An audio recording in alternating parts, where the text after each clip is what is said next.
What is negative 15 minus negative 5? What is negative 15 minus negative 5? Negative 20. Sure ka na ba?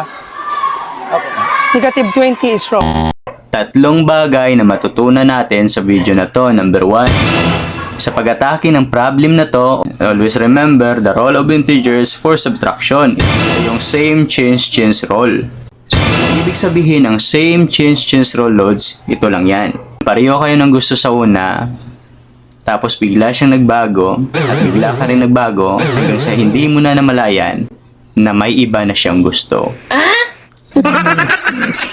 Number 2, always remember yung first integer minuend at yung second integer the subtrahend.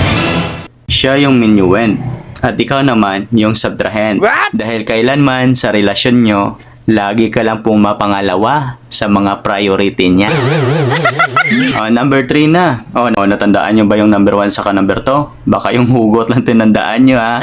Kasi yun yung gagamitin natin dito sa number 3. Ibig sabihin nun, yung negative 15, same lang siya, first integer. Operation mo na minus or subtraction, i-change mo into addition. And then yung second integers mo, yung subtrahend mo, i-change mo yung sign into opposite. So ito yung negative 5 will change into positive 5. O ngayon, proceed ka na sa rule of addition. Kung tayo ng sagot, just comment down below. Ngayon, dahil nasagot ko na, baka naman, sagutin mo rin ako. Joke lang po. Follow for more. Bye-bye.